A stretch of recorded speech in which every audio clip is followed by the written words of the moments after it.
नमस्कार साथियों। आज हम आए हैं पुणे में, मतलब पिंपरी चिंचवड़ में चिखली का जो इंद्रायणी रिवर का बैकवाटर है, यहाँ पे रिसेंटली पीसीएमसी ने जो कार्रवाई की थी, मतलब 36 बेंगलोस पे, मतलब 36 कंस्ट्रक्टेड बेंगलोस पे जो कार्रवाई की थी, जिसको डिमोलिश किया था, उस साइड पे अब हम आ चुके हैं ग्राउंड रियलिटी रिपोर्ट के लिए। आज की इस वीडियो में हम इसकी ग्राउंड रियलिटी रिपोर्ट करने वाले, ये कार्रवाई क्यों हुई, किसने की, और ये कार्रवाई का निष्कर्ष क्या बनेगा, कितना नुकसान हुआ, ये सभी चीजों का हम अब से डिस्कस करने वाले। तो सर ये क्या हुआ, यहाँ पे साइड में, इस साइड में इंद्रायणी रिवर है, मतलब इसमें इमीडिएट बाजू में इंद्रायणी रिवर है।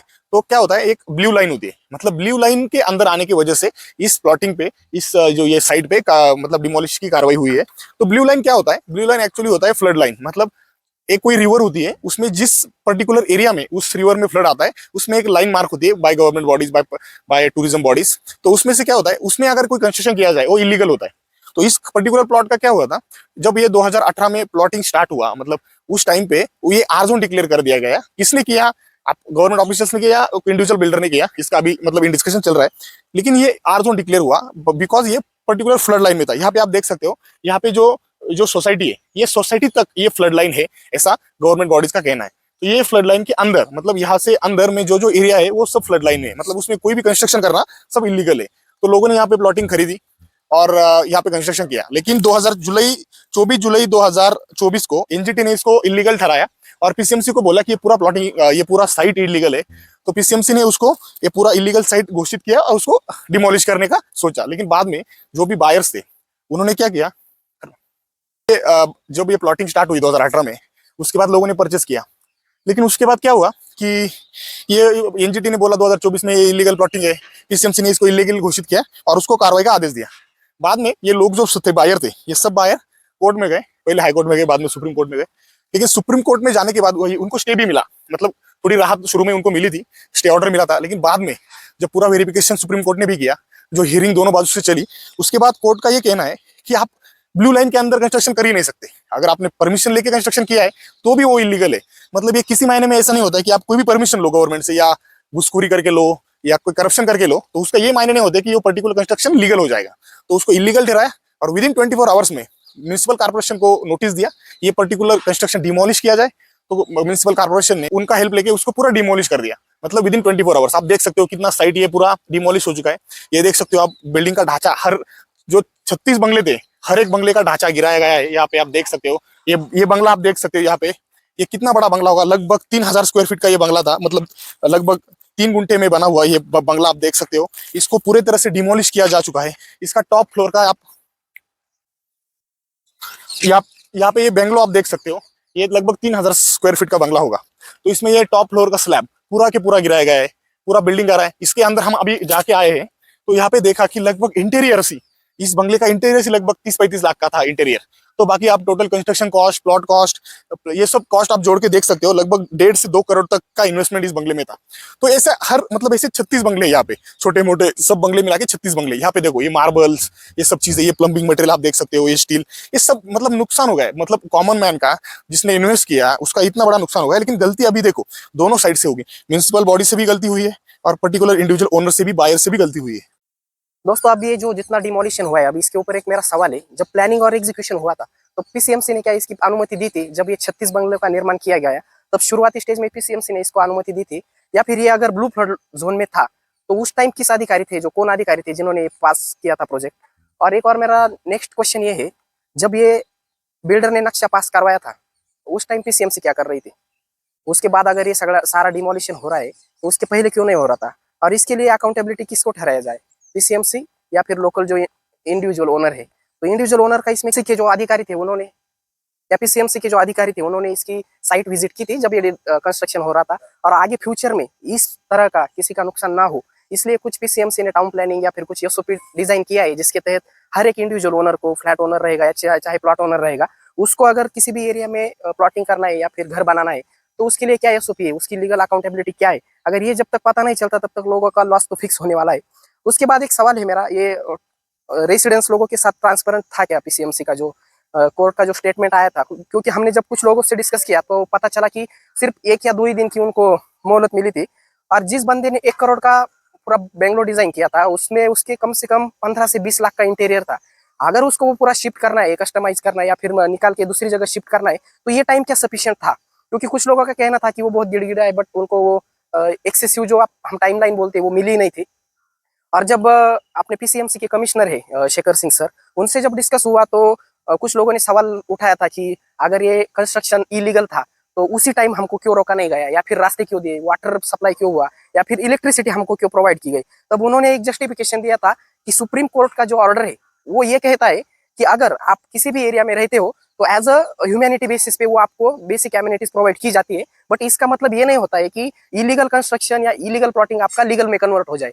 तो ये भी एक बड़ा सवाल था, क्योंकि मतलब अगर प्लॉटिंग लेवल पे अगर ये डिमोलिश किया जाता या फिर ये ब्लू फ्लड जोन था, अभी हमने रिसेंटली सुना ये आर जोन में भी कन्वर्ट हुआ है, तो ये उस टाइम क्यों नहीं हुआ था। अगर अभी आप देखोगे तो ये करोड़ों का नुकसान जो हुआ है वो इंडिविजुअल ओनर को हुआ है, इसमें बिल्डर की या फिर पीसीएमसी की कुछ मतलब ये नहीं है, रिस्पॉन्सिबिलिटी है नहीं।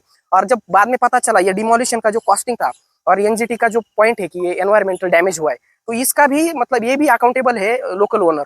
तो ये मतलब इनजस्टिस है मेरे हिसाब से, क्योंकि अगर ये कंस्ट्रक्शन हुआ है और आप एनवायरमेंटल सस्टेनेबिलिटी का पॉइंट ऑफ व्यू रख के इसको डिमोलिश कर रहे हैं, तो अभी आप देख सकते हो ये कितना है, कितना मलबा पड़ा हुआ है, कितने अभी इसका क्या करेंगे। अगर बाजू में हमने जब देखा तो अच्छे खासे पेड़ भी लगा के रखे थे इन लोगों ने। तो ये सारी चीजें थी, अगर ये सब उसी टाइम क्लियर होता तो आज ये लोग बेचारे, जो कुछ लोग तो सुसाइड स्टेज तक जा पहुंचे, वो इतने फ्रस्ट्रेटेड है। और अभी जो हमारा नेक्स्ट पॉइंट था कि आगे वाले फ्यूचर में, जो अभी लास्ट टाइम हमने देखा ये कुदरवाड़ी में एक डिमोलिशन हुआ था, फिर सरोली में हुआ था, आज यहाँ पे हुआ है, तो इसका इम्पैक्ट कितना पड़ेगा रियल एस्टेट पे। क्योंकि अगर आप कहीं भी इन्वेस्टमेंट करना चाह रहे हो तो आपको अभी सारी चीजें देखनी पड़ेगी, लीगल डॉक्यूमेंटेशन चेक करना पड़ेगा, और लोगों का क्या सच में पीसीएमसी के ऊपर ट्रस्ट बिल्ड रहेगा। मुझे तो अभी डाउट है, क्योंकि जो जेन्युइन बायर है जिसको यहाँ पे सच में कुछ प्लॉटिंग या फ्लैट इन्वेस्टमेंट करना है एज अ फ्यूचर पर्पज, तो वो अभी मतलब 100 नहीं 1000 बार सोचेगा, क्योंकि रीसेल का वैल्यू भी अभी डाउन हो जाएगा। क्योंकि पुराने टाइम में कुछ लोगों ने यहाँ पे प्लॉटिंग या फिर फ्लैट लेके रखे थे, उसका भी अभी वैल्यू ऑलमोस्ट 30% तो मिनिमम रिडक्शन होने वाला है। तो पीसीएमसी इसके लिए आगे जाके फ्यूचर में क्या उपाय योजना करने वाली है, जिसके तहत ये जो लोकल इन्वेस्टर है या फिर कोई जो जॉब करते हैं या फिर इंडस्ट्री वर्कर है या फिर आईटी प्रोफेशनल्स है जो यहाँ पे सच में इन्वेस्टमेंट करना चाहते हैं, तो उनके लिए अगला प्लानिंग क्या होगा। तो ये आप भी दोस्तों कमेंट सेक्शन में बताओ, अगर आप इस फील्ड में जानकार हो, आपकी अगर रियलिटी में कुछ एक्सपर्टीज है तो आप बता सकते हैं ये टाउन डेवलपमेंट वगैरह है। क्योंकि हमने जिस तरह का एनालिसिस किया है, या देवी सुबह से आया था, लोगों से बातचीत की थी, तो मतलब सच में हमारे दोनों के आंखों में आंसू आए थे। अभी ये सिचुएशन थी, क्योंकि किसी के ऊपर भी जब ये बीतती है, 1 करोड़ रुपए कमाना मतलब हर एक के बस की बात नहीं। इसके लिए लोगों का 10 साल 20 साल 30 साल का मेहनत होता है। उसके ऊपर एक और हमने चीज नोटिस की, जब यहाँ पे लोगों ने कंस्ट्रक्शन स्टार्ट किया था तो हर एक के पास तो उतना कैश फ्लो नहीं था, कुछ लोगों ने इसके ऊपर लोन्स भी किए। तो जब अभी बैंकों के साथ उनका डिस्कशन चल रहा है तो अभी वो उसका आउटपुट क्या निकलेगा पता नहीं। मतलब प्रॉपर्टी भी गई और लोन के ऊपर उनको अभी इंटरेस्ट भी पे करना है। एक पॉइंट था कि अगर उस टाइम ये लोन पास हुए, कुछ लोगों के 43 लाख है, कुछ लोगों के 50 लाख है, उसके अब वो भी हो सकते हैं, हमें पता नहीं, क्योंकि हर एक इंडिविजुअल से हमारे अभी तक तो बात नहीं हो पाई। बट अभी सवाल ये उठता है कि जिस बैंक में भी इन्होंने लोन किया था वो बैंक ने लोन सैंक्शन क्यों किया। क्योंकि जो लीगल डॉक्यूमेंटेशन चेक करने का काम होता है वो बैंक की भी रिस्पॉन्सिबिलिटी है। अगर वो मतलब किसी आपत्तिजनक स्थिति में ये डिमोलिश किया जाता है तो उस केस में बैंक में भी उनको रिफंड कर सकती है या फिर वो लोन वेव अप हो सकता है। बट अभी के दोस्तों जब हम डिस्कस कर रहे थे बैंक के सिस्टम के ऊपर, बैंक का भी एक डिपार्टमेंट होता है। अगर आप किसी भी लोन इंडिविजुअल इन्वेस्टर को लोन दे रहे हैं, वो लोन की अमाउंट अगर 40 या 50 लाख के ऊपर है, यहाँ पे हमें पर्सनल लोन 5 लाख लेना हो तो कितनी दिक्कत होती है आप समझ सकते हो एज एन इंडिविजुअल। और यहाँ लोगों को 40-50 लाख का लोन मिला है, तो अगर बैंक का वो जो सिस्टम था उन्होंने कुछ चेक नहीं किया कि इसके ऊपर स्टे ऑर्डर है या फिर ये इलीगल प्लॉटिंग है या फिर ये ब्लू जोन में आती है। क्योंकि ये सारा इनफैक्ट पता देखेंगे हम तो पता चलता है कि ये प्रॉपर्टी के अगेंस्ट लोन है। तो अभी हमें मतलब ये एज एन सिटीजन एक क्वेश्चन है मेरा कि ये इसमें कुछ सिस्टम इन्वॉल्व है क्या पूरा, जैसे कि लोकल कुछ अथॉरिटीज है या फिर बैंक के कुछ इंडिविजुअल्स है या फिर बिल्डर्स की लॉबी है। मतलब अभी ढेर सारे क्वेश्चन है मेरे दिमाग में, आपके भी दिमाग में श्योर होंगे।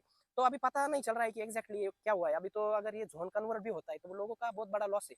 और हमने जब डिस्कस किया तो पता चला यहाँ पे जितना भी मतलब अभी डिमोलिशन का कॉस्ट है वो भी यहाँ के इंडिविजुअल रेसिडेंस से वसूला जाने वाला है। तो आप समझ सकते हो यहाँ पे 1000 पुलिस फोर्स थी, और जो कि हमने जब डिस्कस किया तो पता चला कि लोगों ने ऑलरेडी सरेंडर कर दिया था, कि कुछ मतलब उनका अपोज अपोज नहीं कर रहे थे वो, तो फिर वो 1000 पुलिस फोर्स उसकी रिक्वायरमेंट क्या सच में थी। और अभी जैसे हमने देखा कि कुछ लोगों का टाइम ना मिलने की वजह से जो इंटीरियर है वो अभी ये इस मलबे के नीचे दबा हुआ है। हमने खुद अपने आंखों से देखा है कुछ लोगों का जो किचन है, जहाँ पे हम अप्रोक्स कैलकुलेशन अगर किया जाए तो एक बंगले का 10 से 20 लाख का इंटीरियर था, तो उसमें से कम 5 या 6 लाख तक की जो अमाउंट है जो फर्नीचर की वो अभी इस मलबे के नीचे, जो ना रिस्टोर होने वाली ना रीयूज होने वाली। और जिन लोगों को अभी यूज करना है तो उनको वो लीव स्पेस से या फिर वो रिस्पेक्टिव एजेंसीज के साथ डिस्कस करके फिर वो पैसा दे के अभी उनको वो शिफ्टिंग करना है, फिर कस्टमाइज करना है। तो आप समझ सकते हो जिस बंदे का अभी 1 करोड़ का बेंगलो गिरा है, उसका प्लॉटिंग आया है, उसको मतलब जो पीसीएमसी और ये जो लोकल अथॉरिटी ये बोल रहे हैं कि 5 करोड़ जो एनवायरमेंटल इम्पैक्ट हुआ है वो भी उनसे ही वसूला जाने वाला है। तो आप समझ सकते हो अभी उनके ऊपर कितना बर्डन रहेगा। हमें अभी तक जितनी जानकारी मिली उसके हिसाब से तो यहाँ तक पता नहीं चला कि पीसीएमसी ने नेक्स्ट स्टेप क्या लिया है या फिर बिल्डर ने क्या लिया है। मे बी वो कुछ अगर ज्वाइंट वेंचर करके कुछ राहत का पैकेज दे सकते हैं तो वो पता नहीं, जब आएगा वो भी हम अपडेटेड इन्फॉर्मेशन अपडेट करेंगे। बट एज ऑफ नाउ तो यही सिचुएशन है कि यहाँ पे लोगों को जितना भी खर्चा है वो ओन रिस्पॉन्सिबिलिटी उनको उठाना पड़ेगा। तो दोस्तों फ्यूचर में आपके साथ भी ऐसा कुछ स्कैम ना हो, आप भी किसी बड़े प्रॉपर्टी इन्वेस्टमेंट में ना फंसो, आपका नुकसान ना हो, इसलिए हमारा एक अभी पॉइंट है, आपको जब भी फ्यूचर में कहीं पे भी इन्वेस्टमेंट करना हो, आपको जो भी लीगल डॉक्यूमेंटेशन चेक करना हो, हमारे चैनल पे एक डेडिकेटेड वीडियो हमने बना के रखा है, वो वीडियो आप चेकआउट करो। उसमें जितने भी लीगल डॉक्यूमेंटेशन का जिक्र किया है वो पहले देखो, खुद जाके वेरीफाई करो। और नेक्स्ट स्टेप आपको अगर कुछ पर्सनल इंडिविजुअल कंसल्टेंट चाहिए तो आप हमें 1-to-1 संपर्क भी कर सकते हो। तो अभी मजे की बात यह है, प्लॉट की जगह प्लॉट है, बट जो अभी एक्चुअल कंसर्न रेज हुआ था एनवायरमेंटल इम्पैक्ट के लिए, तो अभी आप देख सकते हो प्लॉट की जगह पे ब्लू लाइन की जगह पे यहाँ पे बहुत सारे पेड़ वगैरह, मतलब एग्रीकल्चर, मतलब ये जो ग्रीन जोन है वो मेंटेन है। बट नुकसान हुआ है इंडियन इकोनॉमी का। आप देख सकते हो जितना भी रॉ मटेरियल लगा है उसमें ब्रिक्स है, सीमेंट है, या फिर स्टील से या मार्बल से, देन प्लम्बिंग का मटेरियल है, देन इंटीरियर है, बहुत सारी चीजें जो हम अभी मतलब 1-to-1 हर एक पॉइंट कवर भी नहीं कर सकते। लेकिन आप सोच सकते हो ये जो सस्टेनेबिलिटी के नाम पे जो इन्होंने मतलब भगदड़ मचाई थी, ये रियली में डिजर्व करता है क्या?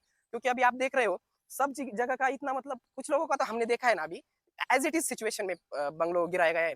तो ये चीज अभी बहुत मतलब दिमाग खाई जा रही है कि सच में इतना उसका इम्पैक्ट एनवायरमेंट के लिए कंसर्न जो था, अभी डिमोलिश करते वक्त आप इमेजिन करो कितना धुआं या धूल मिट्टी ऊपर उठी होगी, उसमें भी एनवायरमेंट में कितना इम्पैक्ट किया होगा। अभी ये जो पूरा मलबा गिरा है इसका ट्रांसपोर्टेशन कॉस्ट है, अभी ये सच में रीयूज होने वाला है क्या? मुझे तो लगता है ये कतई रीयूज नहीं होने वाला, इसका 1% भी नहीं यूज होने वाला। उसके बाद पीसीएमसी का एक और एडिशनल काम आप देखो, अभी ये मलबा आप इमेजिन करो 36 बेंगलो है, हर एक बेंगलो का approx construction size 2000 to 3000 square feet का है। तो ये मलबा अगर कहीं दूसरी जगह पे शिफ्ट करना है तो इसमें पीसीएमसी का ट्रांसपोर्टेशन कितना ऐड होने वाला है, उसमें फिर एनवायरमेंट को इम्पैक्ट नहीं होने वाला क्या? यहाँ पे डंप एरिया कहाँ पे करने वाले हैं? अभी इसका डंपिंग का अगर करना है तो वो कहाँ पे? तो एक हिसाब से देखा जाए ना तो हर जगह के नुकसान ही नुकसान है। यहाँ पे अभी डीजल जाएगा, वो व्हीकल चलेंगी, उसके फिर एयर पोल्यूशन बढ़ेगा, ऑटोमोबाइल पोल्यूशन वो अलग से, ये धुल धुआ पोल्यूशन है, डंपिंग अलग है। तो आप सोचो दोस्तों, और अभी नेक्स्ट टाइम आपके दिमाग में भी कहीं ऐसा है कि सच में अगर ये फ्लड जोन में था, ब्लू जोन में ये कंस्ट्रक्शन गिराया है, तो बाकी पीसीएमसी एरियाज में या फिर पुणे एरियाज में जहाँ पे भी इलीगल कंस्ट्रक्शन है वो भी गिराने वाले हैं क्या? या फिर ये जस्टिस सबको मिलेगा या नहीं, या फिर कुछ ही लोग हैं जो इसमें मतलब इस सिस्टम का शिकार होने वाले हैं? तो आप अपनी कमेंट, अपनी राय, अपने व्यूज कमेंट सेक्शन में बताओ, ताकि हमें भी पता चले। और आपके नजर में अगर कहीं पे भी ऐसा इलीगल कंस्ट्रक्शन चालू है जहां से फ्यूचर में लोगों का प्रॉब्लम हो सकता है, जहां पे अभी सिर्फ प्लॉटिंग स्टेज में है, लोग अपना प्लॉट में कंस्ट्रक्शन करके डेवलप करने वाले हैं या कुछ सपने देख रहे हो, तो कमेंट सेक्शन में जरूर बताओ, क्योंकि हम वो अलर्ट करेंगे, वहां पे ऑन द स्पॉट जाके वीडियो करेंगे, ताकि जिन्होंने भी इन्वेस्टमेंट किया है वो लोग भी अलर्ट हो जाए। तो दोस्तों चलो बाय बाय, थैंक